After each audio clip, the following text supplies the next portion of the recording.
कि मानपुर देवाड़ा कोंटा साहिब में एक विशेष समुदाय द्वारा जो एक अपने गौवंश की हत्या की गई है, जिसमें लगभग 14-15 गौवंश की हत्या की गई है और निर्मम हत्या की गई है, वो भी अपने यमुना नदी के तट पर। यमुना नदी का तट था वहाँ पे, और वहाँ पे ये 12-13 गौवंश की हत्या हुई है। और जिस पर अभी प्रशासन भी की तरफ से भी कुछ ऐसा कठोर कार्रवाई नहीं की गई है, जो हमें लगता है कि ये एक चिंता का विषय है हिंदू समाज के लिए, सनातन समाज के लिए।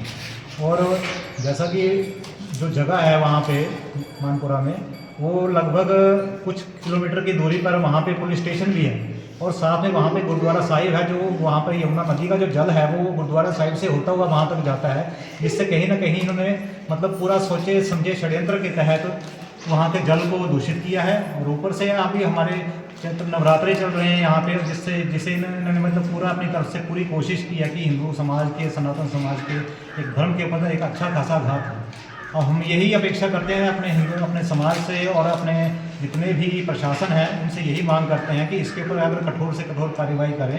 अगर नहीं करता है तो हिंदू समाज उग्र होकर प्रत्येक पूरे प्रांत में एकत्रित होकर इस विषय के ऊपर एक कठोर निर्णय लेगा, और उस कठोर निर्णय पर सारी जिम्मेवारी प्रशासन की रहेगी। अगर जल्द से जल्द इस विषय के ऊपर संज्ञान नहीं ले गया, माननीय मुख्यमंत्री जी से भी मेरा यही आग्रह है कि इस विषय के ऊपर कुछ न कुछ संज्ञान लें और अपना एक इस विषय के ऊपर स्पष्टीकरण भी दें। सभी को जिस प्रकार से आप सभी को पता है कि पूर्ण समाज ने अपने सुजानपुर के समाज के लोगों द्वारा एक अपना श्री राम मंदिर प्राण प्रतिष्ठा के ऊपर जो एक कार्यक्रम इस वर्ष किया गया था, उसके ऊपर अपनी जितनी भी कार्यकारिणी थी उसकी एक बैठक निश्चित हुई थी। उस बैठक में सभी कार्यकर्ता अपेक्षित थे और वो आए थे। उसमें सभी ने अपना अपना एक विवरण दिया है कि इसमें क्या क्या खर्चा हुआ। तो हमारा भी एक दायित्व बनता है कि हम आम समाज के आगे ये भी विवरण रखें, ताकि आने वाले समय में हमारा समाज जो खुलकर इस विषय के ऊपर योगदान भी करे और हमारे ऊपर पूरा पूर्ण विश्वास से हमारा सहयोग भी करे। तो और मैं उन तमाम दानी सज्जनों का धन्यवाद करता हूँ जिन्होंने इस कार्यक्रम को सफल बनाने में अपना पूर्ण तन मन धन से समर्पण दिया है और अपना सहयोग दिया है बढ़ चढ़कर। उन माताओं बहनों का सहयोग जो रहा है वो भी एक प्रशंसनीय रहा है उस कार्यक्रम के लिए।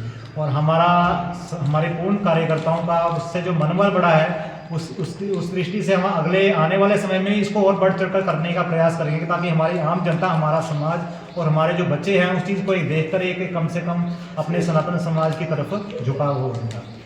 और विवरण इस प्रकार से रहा है कार्यक्रम का कि लगभग 87,200 रुपये का खर्चा हुआ है, जिसमें हमारा प्रिंटिंग का खर्चा रहा है, फूलों का खर्चा रहा है, झंडों का खर्चा हुआ है, पटाखों का खर्चा हुआ है जो कि सबसे ज़्यादा हुआ है। 27,000 रुपये का पटाखा आया था, दीपक हमारे 12,000 के आए थे, और हमारा LCD का कार्यक्रम था साथ में, उसमें 8,000 रुपये का उस खर्च उसमें किया गया। टेंट हाउस का जो खर्चा रहा है वो 11,000 रुपये का करीब रहा है।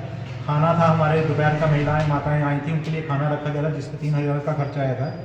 और साथ में जो झांकी निकाली थी 3,500 रुपये का खर्चा उसमें निकला था हमारा। और जो हमारे कार्यकर्ताओं की तरफ से एक विशेष रूप से प्रसाद वितरण का कार्यक्रम फ्री था, जो कि हमारे गौ शरणम धाम की तरफ से एक फ्री प्रसाद का कार्यक्रम भी था, इसमें उन्होंने अपनी तरफ से एक प्रसाद दिया है। और साथ में कुछ जो सुजानपुर के व्यवसायी हैं और कुछ एक हमारे आलमपुर के भी व्यवसायी थे जिन्होंने हमारे इस कार्यक्रम के लिए तेल दिया था। इसमें हमारे पास लगभग 8 पीपे तेल के इकट्ठे हुए थे। उसके साथ साथ हमारे एक बच्चों का झांकी का कार्यक्रम भी निकला था, जिसमें हमारी एक माता थी यहाँ से, तो उन्होंने बच्चों के लिए फ्री गिफ्ट दिए थे। हर बच्चे को एक गिफ्ट दिया गया है जो उनकी तरफ से योगदान था। उसके लिए हम सबका कार्यकर्ताओं का धन्यवाद करते हैं, आभार करते हैं। कुल मिलाकर हमारे पास जो कलेक्शन आई है वो आई है 21,300 रुपया बाज़ार की कलेक्शन आई है, जिसमें हमने बाज़ार से जो कलेक्शन की थी हमने दुकानों पे डोर टू डोर जाकर, और हमारे कार्यकर्ता जो अपने सर्कल में जो उन्होंने कलेक्शन की है उस सारी की कलेक्शन लगभग 62,900 रुपये के करीब हुई है। तो इस प्रकार से देखा जाए तो 87,200 रुपये का खर्चा हुआ है। उसमें कलेक्शन जो हमारी आई है 84,200 रुपये आई है, और 3,000 रुपये हमारा जो है एक बैलेंस में रहता है, जो हमें अभी आपस में मिल बांध के उसको हमने क्लियर करेंगे। उसको अभी भी हमारे पास लगभग एक 3 और एक 5 लीटर का तेल बचा है। अगर कोई कार्यकर्ता अगर बोलता है कि कहीं पे कार्यक्रम है, कोई सामाजिक कार्यक्रम है, वहाँ पर अगर उसकी आवश्यकता तो हमसे संपर्क करके उसे ले सकता है। और भी कुछ एक सामग्री बची है, तो अगर कहीं कार्यक्रम होता है, समाज में कोई धार्मिक अनुष्ठान होता है, तो उसके लिए हमसे संपर्क कर सकते हैं, हमारे सभी कार्यकर्ताओं से संपर्क कर सकते हैं। और भविष्य में मैं सभी से यही अपेक्षा करता हूँ, जिस प्रकार से महिलाएं थी, हमारी माताएं बहनें थी और हमारा सुजानपुर का समाज था, अड़ोस पड़ोस का समाज था, उन सभी ने जिस प्रकार से बढ़ चढ़ कर सहयोग दिया है, भविष्य में भी यही आशा करता हूँ कि वो इसी प्रकार से हमें सहयोग करेंगे और हम सब कार्यकर्ताओं का मनोबल बढ़ाएंगे। ऐसी अपेक्षा करते हुए आपका एक बार फिर से आभार, धन्यवाद।